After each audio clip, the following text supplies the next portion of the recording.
Hi hello வணக்கம், welcome back to my channel JS wellness world. இன்னைக்கு தக்காளி கடையில் எப்படி பண்ணுறதுன்னு தான் இந்த வீடியோவில் நம்ம பார்க்க போகிறோம். வாங்க எப்படி செய்யுதுன்னு பார்க்கலாம். அதுக்கு நான் ஒரு பவுல் எடுத்திருக்கேன். ஒரு 5 மீடியம் சைஸ் தக்காளி கட் பண்ணி வச்சுருக்கேன். அதை நம்ம சேர்த்துக்கலாம்.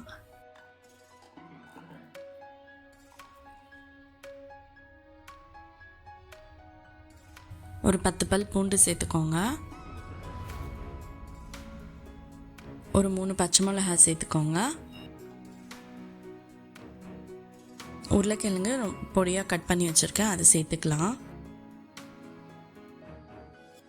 ஒரு 1/4 டீஸ்பூன் மஞ்சள்தூள், 6 டீஸ்பூன் மிளகாத்தூள்,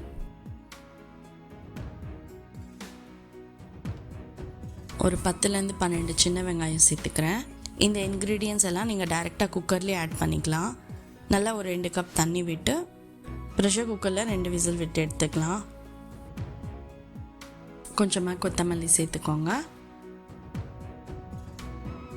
ஸோ தாளிப்புக்காக நான் ஒரு பேன் எடுத்திருக்கேன். நல்லா ஒரு 2 டேபிள் ஸ்பூன் எண்ணெய் சேர்த்துக்கோங்க. கொஞ்சமாக கடுகு பொரிஞ்சதும் கட் பண்ணி வச்ச ஒரு மீடியம் சைஸ் ஆனியன் சேர்த்துக்கிறேன்.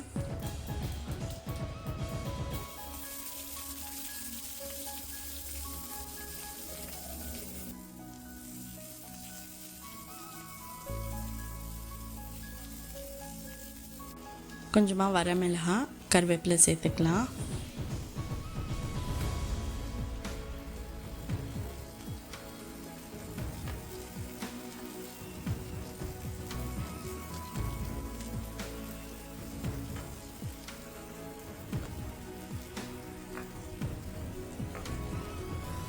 வதங்கிறதுக்கு கொஞ்சமாக உப்பு சேர்த்துக்கோங்க.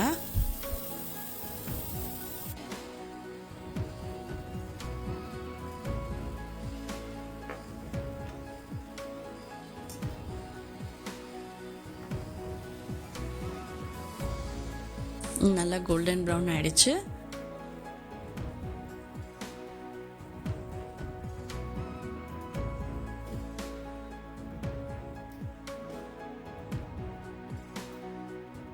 கடைஞ்சி வச்ச டொமேட்டோ மிக்ஸை இதில் சேர்த்துக்கலாம்.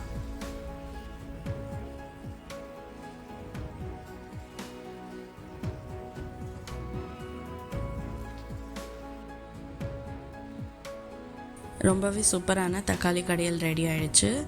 இட்லி நார்மலாக சிக்கன், மட்டன், நான்வெஜ் கூட இல்லை சட்னி, சாம்பார் கூட தான் நீங்கள் சாப்பிட்ருப்பீங்க. இந்த மாதிரி ஒரு தக்காளி கடையல் கூட நீங்கள் சாப்பிட்டு பாருங்கள், ரொம்பவே அருமையாக இருக்கும்.